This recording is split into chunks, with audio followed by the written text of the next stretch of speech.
இது படைப்பின் தொடக்கம். ஆதியாகமம் அதிகாரம் 1. ஆதியிலே தேவன் வானத்தையும் பூமியையும் சிருஷ்டித்தாரு. தேவன் வெளிச்சத்துக்கு பகல் என்று பேரிட்டார், இருளுக்கு இரவு என்று பேரிட்டார். சாயங்காலமும் விடியற்காலமுகி முதலாம் நாள் ஆயிற்று.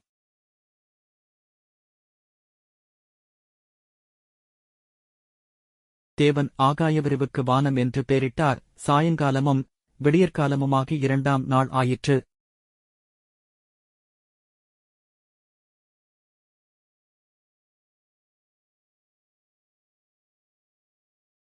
பூமியானது புல்லையும் தங்கள் தங்கள் ஜாதியின்படியே விதையைப் பிறப்பிக்கும் பூண்டுகளையும் தங்கள் தங்கள் ஜாதியின்படியே தங்களில் தங்கள் விதையுடைய கனிகளைக் கொடுக்கும் விருட்சங்களையும் உழைப்பித்தது.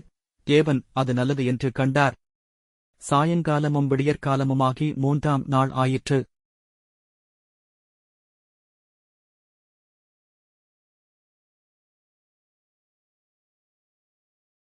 பகலையும் இரவையும் ஆளவும் வெளிச்சத்துக்கும் இருளுக்கும் வித்தியாசம் உண்டாக்கவும் தேவன் அவைகளை வானம் என்கிற ஆகாய விரிவிலே வைத்தார். தேவன் அது நல்லது என்று கண்டார். சாயங்காலமும் விடியற்காலமுகி நாலாம் நாள் ஆயிற்று.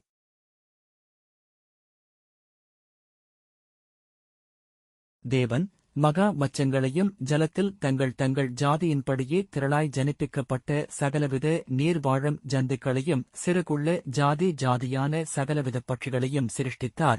தேவன் அது நல்லது என்று கண்டார். தேவன் அவைகளை ஆசீர்வதித்து, நீங்கள் பலுகிப் பெருகி சமுத்திர ஜலத்தை நிரப்புங்கள் என்றும் பறவைகள் பூமியில் பெருகக் கடவது என்றும் சொன்னார்.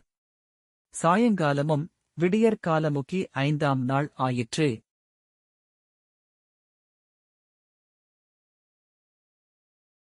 பூமியிலுள்ள சகல மிருகஜீவன்களுக்கும் ஆகாயத்திலுள்ள சகல பறவைகளுக்கும் பூமியின் மேல் ஊறும் பிராணிகள் எல்லாவற்றிற்கும் பசுமையான சகல பூண்டுகளையும் ஆகாரமாகக் கொடுத்தேன் என்றார்.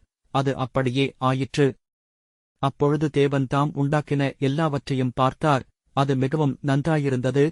சாயங்காலமும் விடியற்காலமுமாகி ஆறாம் நாள் ஆயிற்று. தேவன் தம்முடைய சாயலாக மனுஷனைச் சிருஷ்டித்தார். அவனைத் தேவசாயலாகவே சிருஷ்டித்தார். ஆணும் பெண்ணுமாக அவர்களைச் சிருஷ்டித்தார்.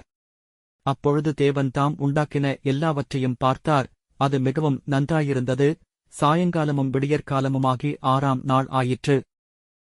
தேவன் தாம் செய்த தம்முடைய கிரியையை ஏழாம் நாளிலே நிறைவேற்றி, தாம் உண்டாக்கின தம்முடைய கிரியைகளை எல்லாம் முடித்தபின்பு ஏழாம் நாளிலே ஓய்ந்திருந்தார்.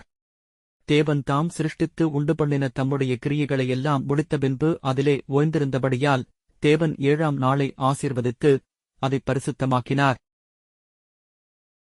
மேலும் வீடியோக்களுக்கு யுவாஸ் குரூப்பை பார்த்து சப்ஸ்கிரைப் செய்யுங்கள்.